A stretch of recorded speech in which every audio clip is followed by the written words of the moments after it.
enwele enyi m nwanyị maka na di ya mara mma adụsịrị mma. Ofu nwanyị asị m na ya nwere enyi nwanyị anya na ya na-abọ na-akwụ na fa na-abọ bụ 5 and 6 and na fa na-alụkọ ọlụ n'ofu ọfịs. Then na die na the girl bụkwa 5 and 6 ịghọta kịta. Na fa na-ejekọ occasion na fa na-amụrịkọta amụ. Sometimes on Sundays feje ndị na-aba bịa be ndị a esie nri yọta. Then next week ha eje na nke ndị a esie nri ọkwa ịghọta ka o si aga. Ya na fafụlụ onwe fa n'anya mana di ya amaka. Oge ọbụla ya na-etili this man anya. The man na-etikwuli anya n'uche fa na-abọ di ya. Ịghọta kama na fa na-eze ịmagolo ife dị na ya. Until one day, enyi nwanyị wee nweta akwụkwọ ije obodo oyibo je mee some courses for 6 months.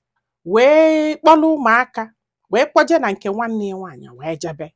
Akwa ịghọtago, after 1 week di wee bịa n'ụlọ ọrụ ka agbasara ọrụ ya na-achọ ka ya na-afụ di wee si ya na otogokwe ya na-eme ise homemade food. Ya biko ka ọ bịa sielie di nri. Ya apa ihe a maka na ịmago n'uche fa na-abọ dị ifu nwoke like gị na-etili gị anya ị ga-ama.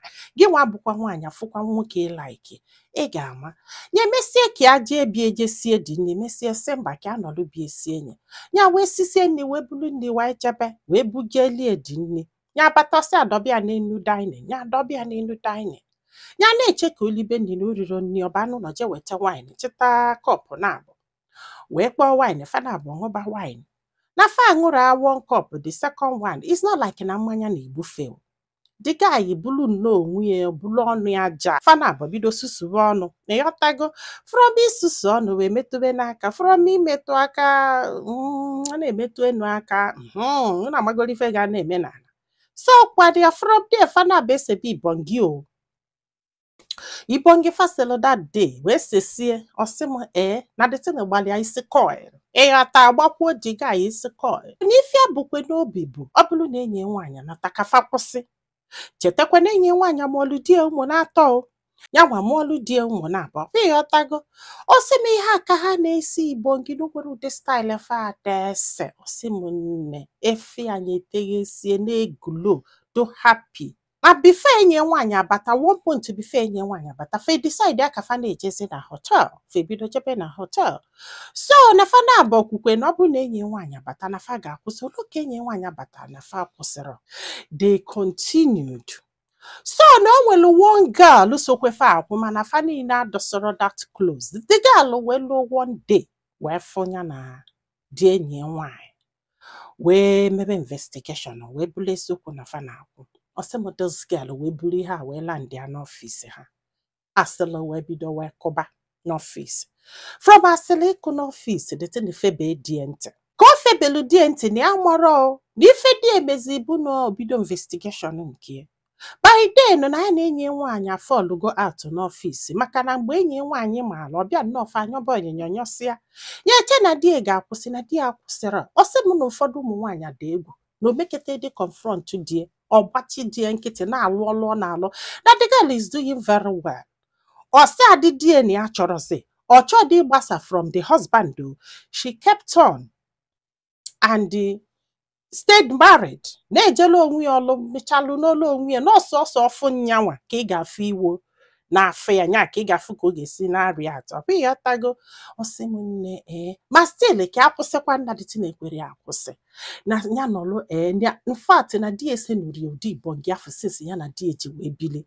In fact na di ya mụrụ ife a na-akpọ Ibongi when it comes to this man. No way A1 plus.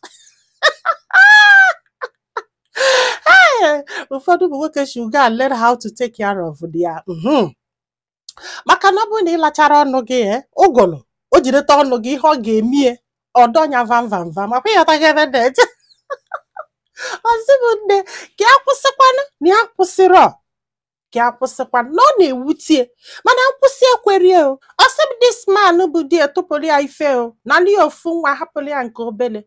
Si this guy bụ di enyi nwaanyị je ha ya alị ọnụ nye ebili. Ebe afọ ka bi the guy na-abịazi n'ụlọ ha wee bido dị nke bụ ise Ibongi. Ọsịm nne ya mụrụ ọma. Ya nụrụ afa this man arịa niile akwụlụ ọtọ. The guy kpọọ anya na ya chetere this guy arịa niile akwụlụ gagaga na ya mụrụ ọma. Oh! na the guy na-atọ ka mmanụ anwụ.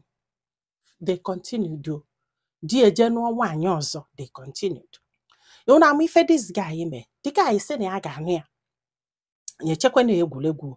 Ọ bịa be nne ya bịa mee gie n'ọbịa. Maka na ọ tụbala ime o. Ya mụọrị ofu nwa. Mana ọka dị ime ka ọ gwara ya sị na ya ga-anụ ya.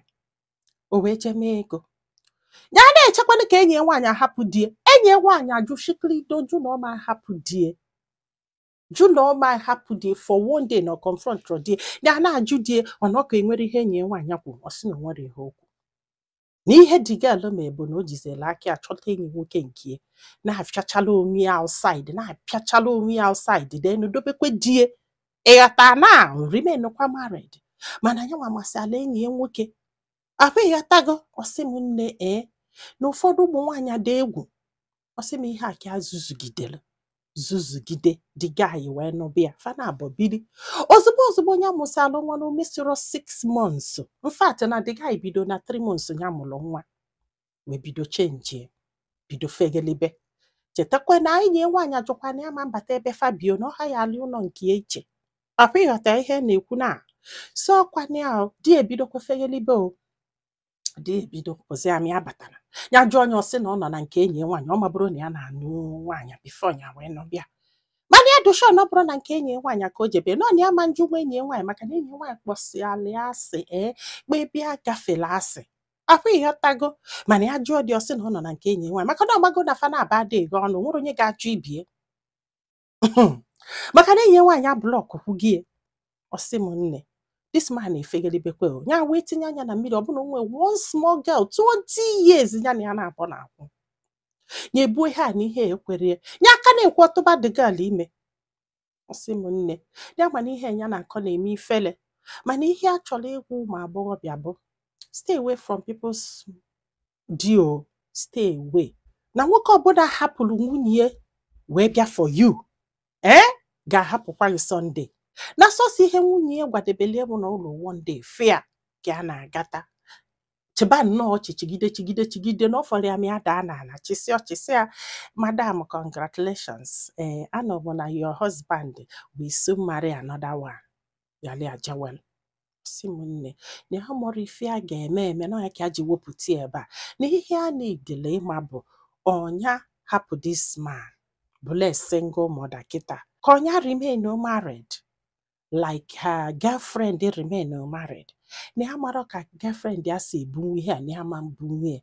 Na the thing na-agbaka isi na ada alala ụla. Na ihe na-ewute bụ na ọ chọpụtara ya na di. And na di ya anụgo nwaanyị ọzọ as we speak. Hapụrụ ofu nwa. Kịta na ọ chọpụtara ya na di chọkwa ka o menye single mother.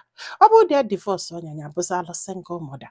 Ọ bụ na ya remain married ya bụ second wife which the third one is coming. The only thing I have to say is congratulations and nothing more. Gwa anyị filo na comment section maka na ọ ga-enyelu this lady aka iji ma ife ọ ga-eme. Ma nyekwazalụ m aka tụsa ozi a ka ụlọ ndị ọzọ ntị. Ndị be anyị daalụnụ ka ọ dị n'ụbọchị ọzọ. Ọ nwere ife m ama mfụ.